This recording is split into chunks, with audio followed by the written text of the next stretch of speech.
Bonjour à tous ce matin. Je suis bien content de vous voir. J'aimerais vous inviter à tourner dans le psaume chapitre 24. Le livre des psaumes au chapitre 24 pour considérer un chapitre que David a écrit.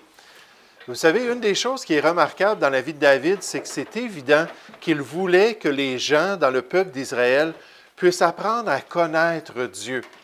Il voulait encourager les gens à avoir une relation personnelle avec celui qu'il appelait dans sa vie son souverain bien ou son plus grand bien.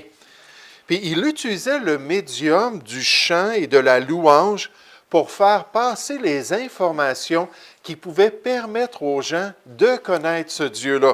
Et dans des dizaines de cantiques ou dans des dizaines de psaumes, David fait exactement cela, incluant dans le psaume chapitre 24.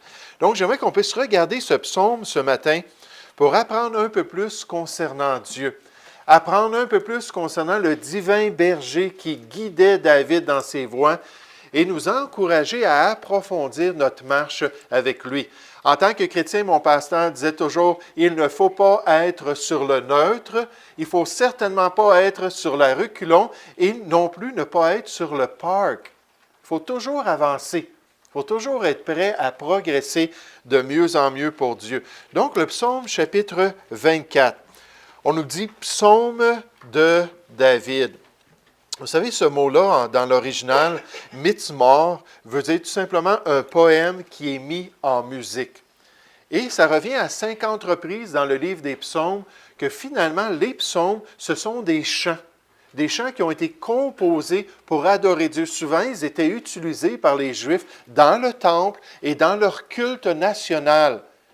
Et ici, on voit que David commence en disant, « Voici un autre cantique pour vous. Voici un autre chant à chanter en mémoire de notre Dieu pour apprendre à mieux connaître Dieu. » Donc, psaume de David. « À l'Éternel la terre et ce qu'elle renferme, le monde et ceux qui l'habitent, car il l'a fondé sur les mers et affermi sur les fleuves. Dieu est le Créateur de la terre. Qui pourra monter à la montagne de l'Éternel, ce grand Créateur? Qui s'élèvera jusqu'à son lieu saint? Celui qui a les mains innocentes. » Donc David répond à sa propre question. « Celui qui a les mains innocentes et le cœur pur. Celui qui ne livre pas son âme au mensonge et qui ne jure pas pour tromper. Il obtiendra la bénédiction de l'Éternel, son Créateur, la miséricorde du Dieu de son salut. Voilà le partage de la génération qui l'invoque, de ceux qui cherchent ta face de Jacob. » Pause.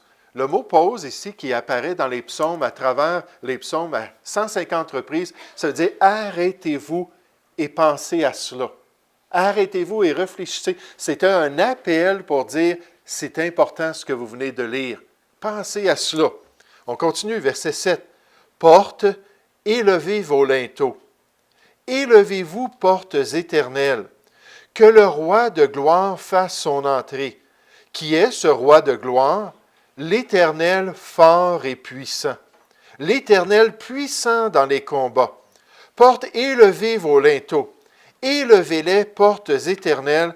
Que le roi de gloire fasse son entrée. Qui donc est ce roi de gloire? L'Éternel des armées. Voilà le roi de gloire. Donc, tout à travers ce psaume, il y a des questions et des réponses qui sont offertes pour que les gens puissent apprendre à connaître le Dieu de David. Le titre de mon message ce matin, c'est « La connaissance du seul vrai Dieu ». La connaissance du seul vrai Dieu. Est-ce qu'on connaît Dieu réellement? Est-ce qu'on comprend qui il est? Est-ce qu'on a les attitudes et la relation qui devraient venir de cette connaissance-là et nous permettre de vraiment honorer notre Dieu et notre Créateur? Avant de regarder ce beau passage, j'aimerais qu'on puisse prier ensemble.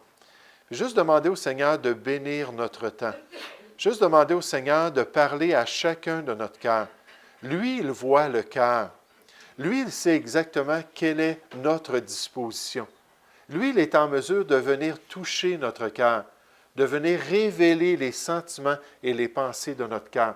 Et son Saint-Esprit est là pour illuminer notre vie, pour nous enseigner ses voies et nous permettre de mieux le connaître. Donc, j'aimerais qu'on puisse prier ensemble et vraiment sincèrement s'ouvrir à l'œuvre de Dieu ce matin. Prions, s'il vous plaît. Ô Père Céleste, Seigneur, j'aimerais te louer, j'aimerais te remercier pour cette opportunité, Père, de considérer ta parole à nouveau. Seigneur, cette opportunité de regarder un passage qui est probablement familier pour plusieurs. Mais Seigneur, un passage qui nous enseigne encore l'importance de bien comprendre qui tu es, de comprendre quelle est ton autorité sur les hommes, de comprendre, Seigneur, comment tu es souverain sur toutes choses, de comprendre ce que tu demandes de nous, quelles sont tes exigences. Et Seigneur, de pouvoir être un disciple qui va discipliner sa vie pour être en accord avec ta volonté. Seigneur, fais de nous de vrais disciples. Aide-nous, Père Céleste, à vraiment changer nos coutumes, changer nos habitudes. Libère-nous, Père, des tendances de notre vie qui sont contraires à ta volonté. Et aide-nous à vivre dans cette pureté et cette sainteté, Seigneur, que tu demandes de chacun de tes disciples. Père, bénis ce temps dans ta parole, nous te prions. Instruis-nous puis encourage-nous.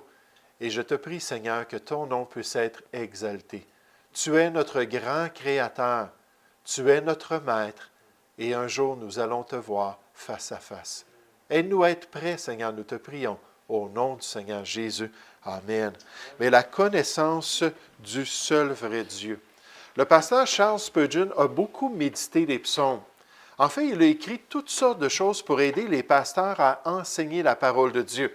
Et j'ai des outils qu'il a donnés aux pasteurs que j'apprécie énormément.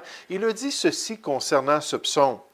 Il est intéressant de remarquer les agissements merveilleux du Saint-Esprit qui a poussé David à écrire les psaumes sur le cœur du bien-aimé chantre d'Israël, alors qu'il le dirige à mentionner les lamentations du chapitre 22. Là, il recule un petit peu dans les psaumes. Au chapitre 22, on nous parle du Messie qui allait mourir sur une croix, du Messie qui allait être crucifié, qui allait être rejeté par le peuple, qui allait souffrir terriblement. On va regarder le psaume 22 la semaine prochaine pour regarder comment est-ce que c'est une lamentation du cœur de celui qui a tant souffert pour nous.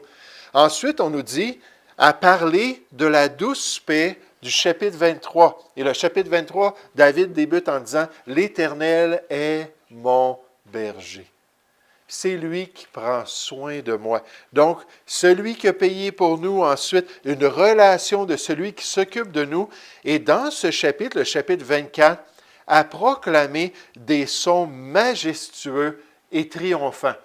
Puis quand ce pasteur-là lisait le chapitre 24, il disait « C'est extraordinaire. C'est merveilleux d'apprendre ces choses-là de la bouche de David concernant notre Dieu, du fait qu'on peut connaître le seul vrai Dieu. » Puis ce matin, j'aimerais qu'on puisse penser à ce psaume, puis considérer le fait que Dieu est notre Créateur.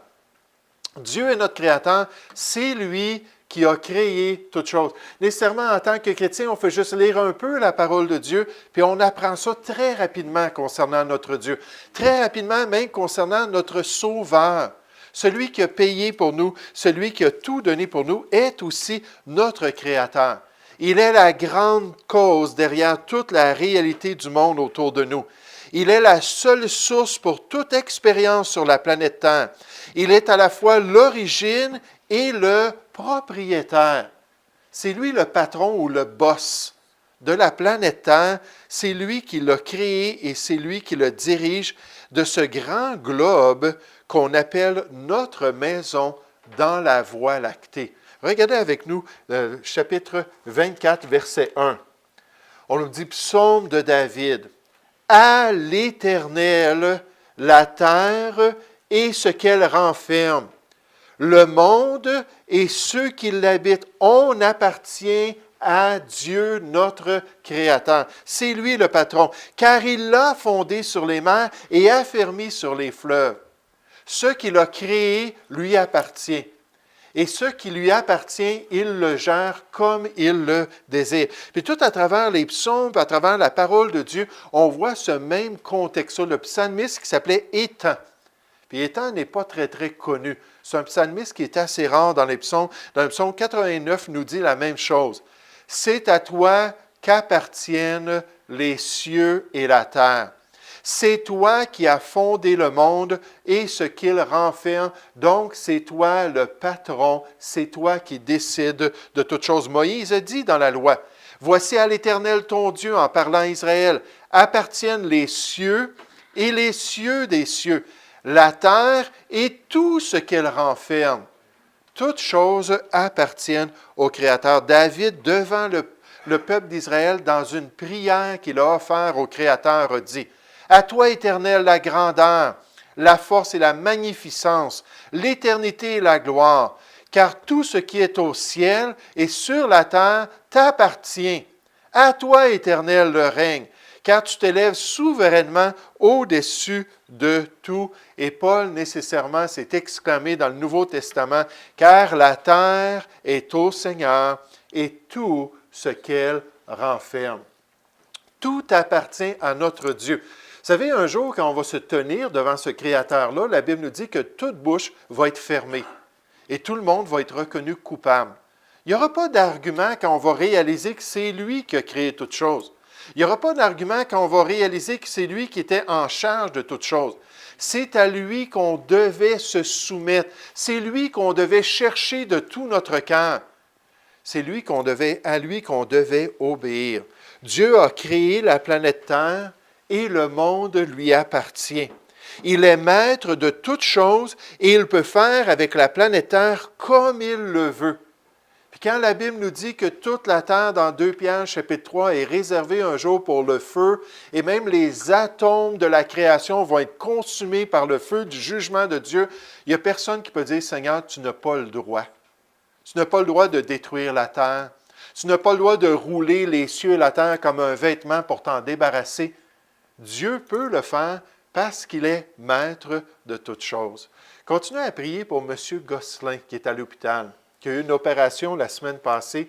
Je suis allé le voir à quelques reprises cette semaine. Puis alors que je parlais avec lui, il me dit, tu sais, Dieu va décider. Il dit, moi, ma prière, c'est que je puisse m'en aller. Je suis ici, je n'ai pas de liberté, je n'ai pas d'utilité, je ne suis pas capable de faire grand-chose. Mais si le Seigneur veut, il peut venir me chercher, mais je sais que c'est lui qui décide. C'est lui qui est le boss. Il n'a pas dit ça exactement comme ça, mais c'est lui qui est souverain sur ma vie. C'est lui qui tient le souffle de ma vie entre ses mains. Ecclésiaste 8.8, ça nous dit qu'on ne peut pas contrôler le souffle de notre vie. Ce n'est pas nous qui disons, « OK, c'est le temps, je meurs, va-t'en, puis c'est terminé. » Non, il n'y a personne qui a le pouvoir à part Dieu sur notre existence.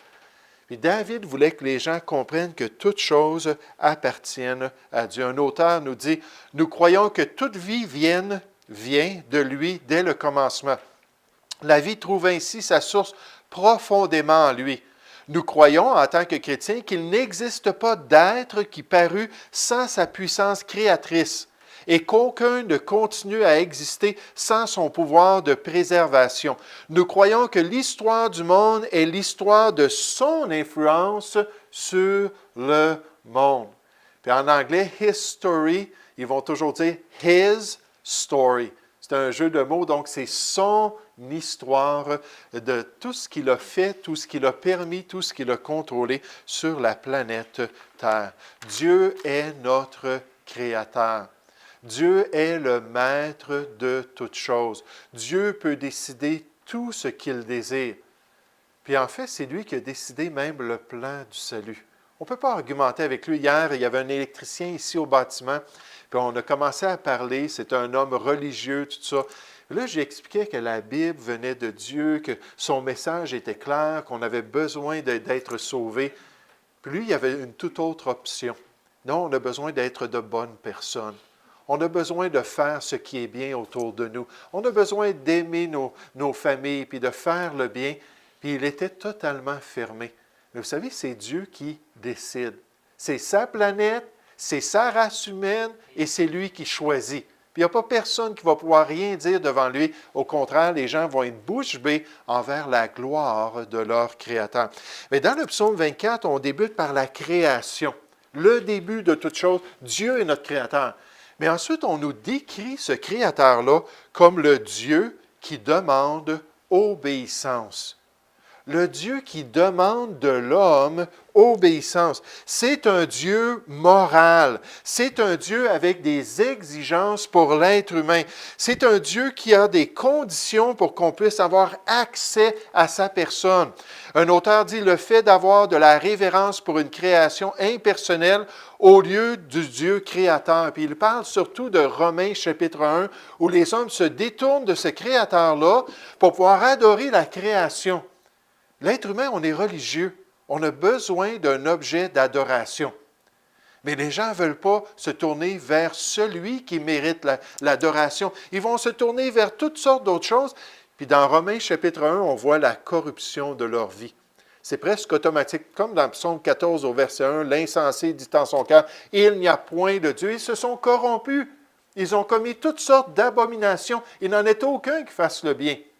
En se détournant du Dieu créateur, on veut faire notre volonté. On veut se détourner de ses exigences. Donc, le fait d'avoir de la révérence pour une création impersonnelle, au lieu d'un Dieu personnel qui nous a créés, est une perversion qui a pour objectif d'échapper au contrôle moral du Créateur. Et combien d'évolutionnistes, lorsqu'ils ont été questionnés, et qu'on leur a demandé pourquoi ils résistaient tellement au Créateur chrétien, au Créateur de la Bible, ils disaient bien souvent, franchement, parce qu'on ne pourrait pas faire ce qu'on voudrait. Puis là, on regarde ces gens-là là, qui étaient dans l'adultère, certains étaient homosexuels, puis ainsi de suite, puis ils ne voulaient pas que Dieu leur dicte comment se conduire. Mais pourtant, dans notre passage, on voit qu'il y a des exigences. Oui, il a créé toutes choses, et il s'attend de l'homme qu'il soit obéissant. Regardez dans le psaume 24, au verset 1. Psaume de David.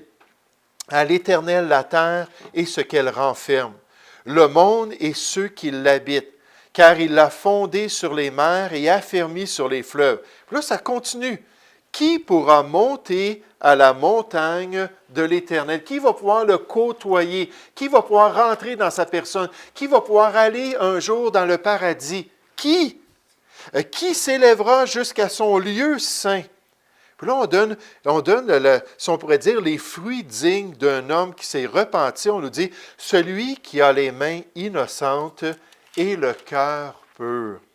Celui qui ne livre pas son âme au mensonge et qui ne jure pas pour tromper.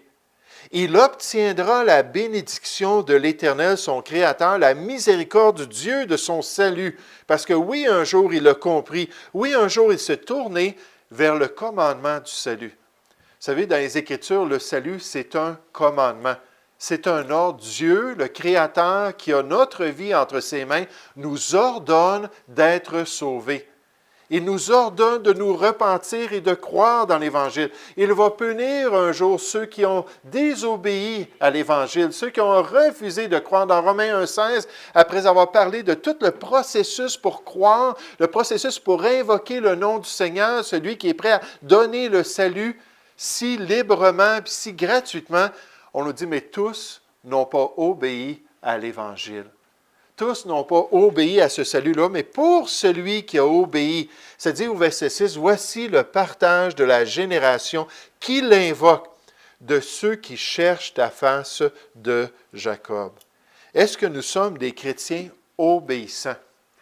Est-ce qu'on comprend qu'il y a des critères pour pouvoir s'approcher de Dieu? Est-ce qu'on est prêt à soumettre notre volonté à la sienne, à sa moralité, à ses exigences pour l'enfant de Dieu? David dit ailleurs dans le psaume 15, « Ô Éternel, qui séjournera dans ta tente? » Puis là, on parle du tabernacle où il y avait l'arche de l'Alliance, la présence de Dieu. « Qui demeurera sur ta montagne sainte? » Celui qui marche dans l'intégrité, qui pratique la justice. Est-ce qu'on veut être en communion avec le Créateur?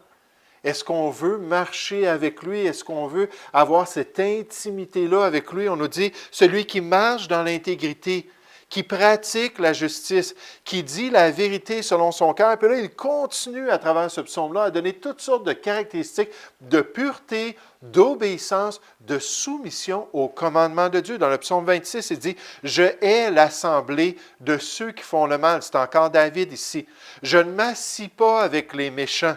Je lave mes mains dans l'innocence. Je vais autour de ton autel à cause de ces beaux choix-là, puis à cause de mon cœur sensible, un cœur selon le cœur de Dieu. Ô Éternel, pour éclater en action de grâce et raconter toutes tes merveilles. Éternel, j'aime le séjour de ta maison, le lieu où ta gloire habite. » Ésaïe confirme ce constat-là concernant le Créateur.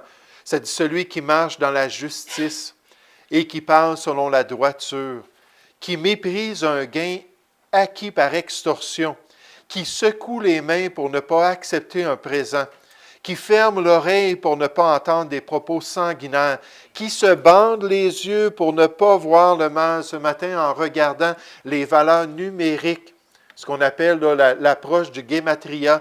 Les Juifs donnaient des valeurs numériques à leurs lettres. Et j'ai juste fait un commentaire que certains chrétiens qui croient que l'Internet, c'est vraiment l'œuvre de l'Antéchrist, c'est l'outil du malin. Pourquoi? Parce que quand ça a débuté, on l'a appelé World Wide Web, WWW, et le W, c'est le Vav en hébreu, et la valeur numérique du Vav, c'est 666. Alors, il y en a qui sont partis avec ça, et je dirais que probablement, quand l'Antéchrist va régner, qu'il va utiliser tous les moyens de communication possibles pour contrôler les gens, et ainsi de suite. Mais moi, je ne crois pas que c'est l'outil du malin ou l'outil de l'Antéchrist, mais il y a beaucoup de choses mauvaises qu'on peut voir sur l'Internet.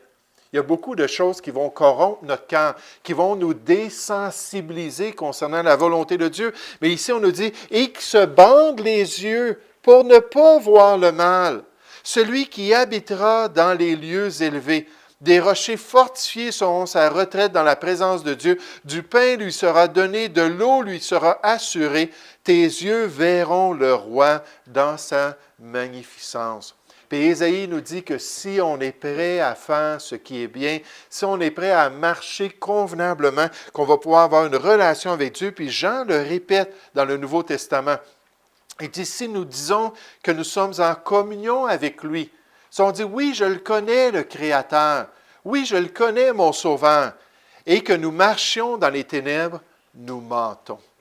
C'est pas vrai. C'est pas la réalité. On n'est pas en train d'avoir une communion quotidienne avec lui. Si on marche selon le monde, si on est conforme au siècle présent, si on laisse les souillures du monde venir dans notre vie, il dit non, nous ne pratiquons pas la vérité, mais là, le potentiel est tout là pour le chrétien. Si nous marchons dans la lumière comme il est lui-même dans la lumière, nous sommes mutuellement en communion et dans nos imperfections, le sang de Jésus, son Fils, nous purifie de tout péché. Chrétiens, soyons obéissants à notre Dieu. Marchons dans la lumière comme Dieu, notre Père céleste, est dans la lumière. Ayons un tel égard pour ses commandements et sa volonté. La Bible nous dit dans 1 Corinthiens chapitre 7 que la circoncision, le rituel juif n'est rien et l'incirconcision n'est rien, mais l'observation des commandements de Dieu est tout.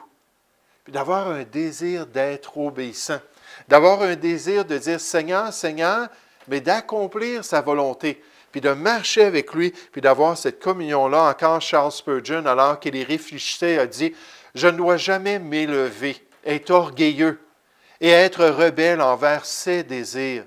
S'il est mon Père, si je suis vraiment sauvé, laissez-moi prendre note de ses commandements et laissez-moi obéir avec révérence, avec un cœur touché, un cœur sensible. S'il a dit « Fais ceci », laissez-moi le faire, non parce que je le crains, mais parce que je l'aime.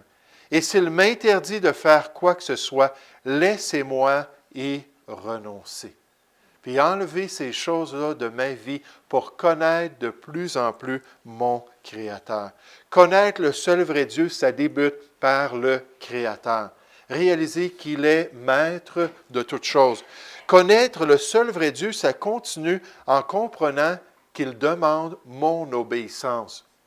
Il veut que je fasse pencher ma volonté à la sienne, que je sois comme Job dans l'Ancien Testament, malgré toutes ses expériences, toutes ses difficultés, qui était prêt à se soumettre à Dieu. Et pour nous motiver, David termine son psaume en nous présentant la réalité que Dieu un jour doit venir parmi les hommes, que Dieu un jour va paraître devant nous, que chaque humain, on va le voir face à face et que Dieu va nous demander des comptes. Aujourd'hui, peut-être qu'on fait ce qu'on veut, peut-être qu'on décide le genre de style de vie qu'on a, mais j'aimerais vous dire, un jour, ça va être terminé. Notre liberté va cesser. Et là, on va devoir rendre des comptes pour ce qu'on aura fait. On va devoir rendre des comptes pour le genre de vie qu'on aura vécu. Regardez dans notre psaume, c'est un peu particulier. Quelqu'un, avant-hier, me parlait de ce psaume-là. Puis il disait, ah, je lis ça, puis j'ai déjà entendu des prédicateurs, mais je ne comprends pas exactement comment ça termine. On voit le Créateur dans les versets 1 et 2. On voit le fait qu'il faut être pur pour être en communion avec lui dans les versets 3 à 6. Puis là, regardez le verset 7. On nous dit, porte, élevez vos linteaux. Élevez-vous, portes éternelles, que le roi de gloire fasse son entrée. Qui est ce roi de gloire? L'Éternel fort et puissant, l'Éternel puissant dans les combats. Porte, élevez vos linteaux. Élevez-les, portes éternelles. Donc, il répète une deuxième fois. C'est une invitation à la présence de Dieu. Que le roi de gloire fasse son entrée. Qui donc est ce roi de gloire? L'Éternel des armées. Voilà le roi de gloire. Mais qu'est-ce que ça veut dire, portes éternelles, portes élevées vos linteaux?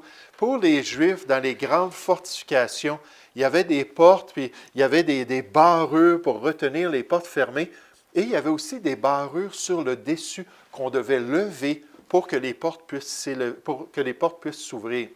Puis les commentateurs juifs pensent que c'est ce qu'on veut dire ici. En d'autres mots, que le Seigneur ait la liberté de venir.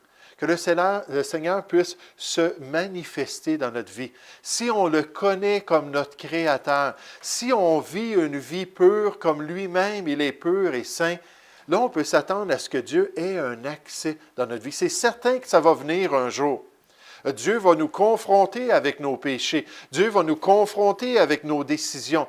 Mais quotidiennement, la Bible nous dit que si on se juge nous-mêmes devant la personne de Dieu, j'aime tellement ça, lire la parole de Dieu, puis là, être là devant Dieu dans mon esprit, puis dire, voici Seigneur, tu me demandes la sainteté en toutes choses, 1 Pierre 1,15. Ensuite, Seigneur, tu me dis qu'il faut que je m'abstienne des souillures du monde, Jacques 1,17. Là, je cite ça au Seigneur, puis je dis, Seigneur, là, c'est ce que je veux faire, aide-moi.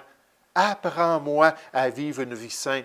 Apprends-moi à être obéissant. Apprends-moi à marcher dans tes voies. Puis plus que je fais ça, plus que je m'approche de Dieu. Plus que les portes de sa présence dans ma vie peuvent s'ouvrir. Puis un jour, évidemment, Dieu va paraître publiquement. Dieu va paraître parmi la race humaine. Du moins ceux qui vont survivre à sa venue, ceux qui vont subsister lorsqu'il va se manifester. Mais ici, on nous parle de cet effet-là, de la gloire de Dieu dans notre vie, si on est prêt à être sincère dans notre relation, si on est prêt à reconnaître qu'il est le maître de toutes choses. Je lui dois obéissance. Seigneur, parle, car ton serviteur écoute. Comme Samuel autrefois, n'est-ce pas? Avoir ce cœur-là. Ésaïe a dit, j'écoute avec des oreilles d'un disciple pour accomplir ta volonté. Un disciple, c'était celui qui se mettait près du maître, au pied du maître, et qui disait, dis-moi ce que je dois faire. Et je vais partir et je vais l'accomplir. Puis d'avoir des oreilles dociles, ça nous dit dans Jacques chapitre 1 au verset 21, d'avoir un cœur ouvert, d'avoir une bonne disposition. Puis si c'est le cas, puis on change notre attitude envers Dieu, les portes de nos relations vont pouvoir se développer avec nous. Pendant la conférence de prière, j'ai beaucoup aimé ce que le conférencier a dit à un moment donné. Il dit, alors que je vous entends prier, parce qu'on avait des moments entre les prédications, entre les enseignements, où on pouvait prier en privé, on pouvait prier en groupe, on pouvait prier publiquement. Puis il dit j'ai parlé avec beaucoup de monde à travers les années, parlé sur la relation avec Dieu, puis sur un réveil personnel. Puis il dit, je dois avouer, en parlant à ces gens-là qui représentaient toutes sortes d'églises, là, toutes sortes d'assemblées chrétiennes qui étaient là pour apprendre à prier. Puis il dit, je sais une chose, c'est que vous êtes sérieux dans votre relation avec Dieu. Vous êtes sérieux dans ce désir-là de vous approcher de Dieu, voulant que lui-même s'approche de vous. Mais vous savez, ce n'est pas tous les chrétiens qui ont cette attitude-là. Ce n'est pas tous les chrétiens qui ont soif de Dieu. Ce n'est pas tous les chrétiens qui veulent marcher avec lui et avoir une relation. Et pourtant, c'est ce qu'on lui doit. Dieu veut notre premier amour. Il ne se satisfera pas rien d'autre. Dans Apocalypse chapitre 2, ça nous dit que de ce premier amour-là. Cette relation, cette ferveur, cette intimité avec lui. Puis au verset 4, ça dit de se repentir. Souviens-toi d'où tu es tombé. As-tu déjà été plus zélé pour Dieu? Là, je ne parle pas d'un zèle sans intelligence. Je sais que des fois, on manque d'intelligence au début de notre vie chrétienne. As-tu déjà été plus zélé dans le passé? Y a-t-il eu un temps où tu étais plus engagé pour servir Dieu? Tu étais prêt à être un membre d'une église, tu étais prêt à être un membre actif dans une assemblée, tu étais prêt à t'engager pour être fidèle et servir Dieu d'une manière concrète. On n'avait même pas à se poser la question, est-ce qu'elle va être là pour enseigner sa classe d'école du dimanche? Est-ce qu'il va être là pour chanter dans la chorale? Est-ce qu'il va être là pour faire le ménage le mercredi? Est-ce qu'il y a eu un temps où tu étais vraiment dédié au service chrétien par amour pour Dieu? Dieu dit, souviens-toi. Si c'est le cas, repens-toi, puis pratique tes premières œuvres. Dieu désire cette relation-là avec nous. Il veut cette intimité, il veut qu'on puisse marcher avec lui. Il veut qu'on comprenne que toute la gloire de Dieu peut se manifester dans notre expérience si on est prêt à le reconnaître comme notre maître et à être obéissant en vivant une vie de pureté. Un auteur, en fait, 3 auteurs disent que ce soit la question des portes anciennes de la ville de Jérusalem, il y en a qui stickent là-dessus dans le psaume 24, puis se concentrent juste sur ces portes-là, qui serait la réalité de l'image qui est présentée ici. Mais il dit, l'effet général du psaume est de démontrer la majesté suprême de Dieu. Et que j'ai hâte que les portes éternelles puissent s'ouvrir. Et que j'ai hâte que les gens puissent le voir face à face. Et que j'ai hâte que les enfants de Dieu puissent paraître comme les fils du roi des rois et du Seigneur des seigneurs. J'ai hâte à ce changement merveilleux. Je disais à M. Gosselin, réalisez-vous si vous quittez cette terre bientôt, que vous allez être sur les routes faites en or, que vous allez être dans la présence de celui qui est glorieux et qui ne change pas, que votre expérience doit être extraordinaire. Il me dit oui. Il dit, j'ai bien hâte.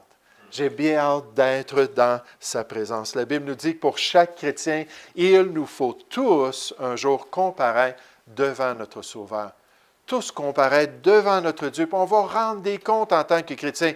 Ça dit, mais toi, pourquoi juges-tu ton frère? Comme si c'était toi le juge de sa vie. Ou toi, pourquoi méprises-tu ton frère?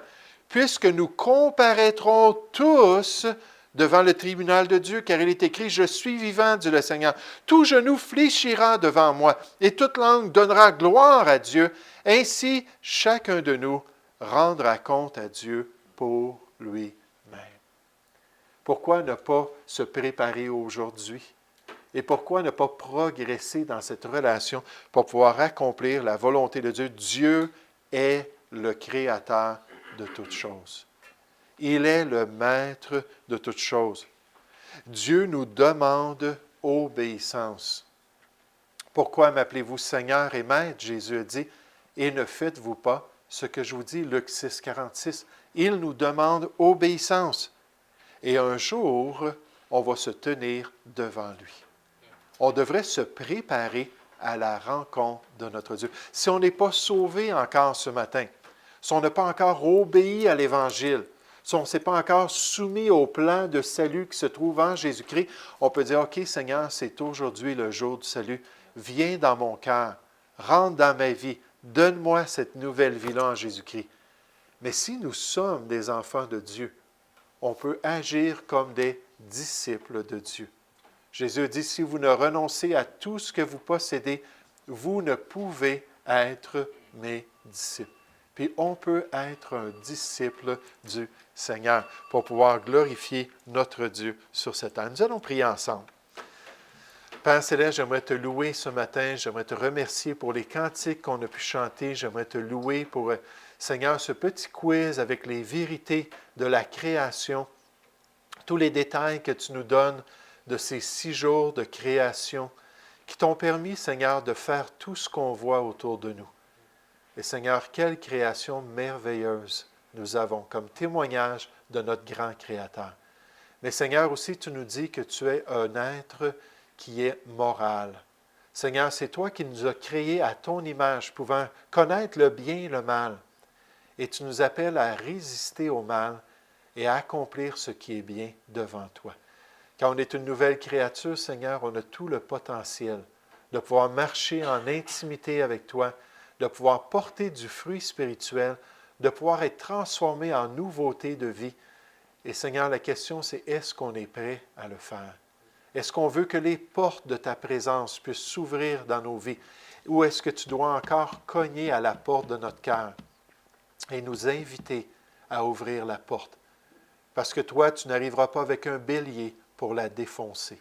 Seigneur, tu nous demandes de le faire volontairement. Aide-nous à le faire sur cette terre, Seigneur, avant de quitter ce monde et de rendre compte devant ta présence. Seigneur, aide-nous à faire de bons choix. Aide-nous à avoir une révérence pour ta personne qui nous permet, Seigneur, de nous soumettre à toi. Et si, Seigneur, tu as déjà fait cette œuvre de grâce dans notre vie, aide-nous à le faire de plus en plus, de progrès en progrès. Nous te prions au nom du Seigneur Jésus. Amen.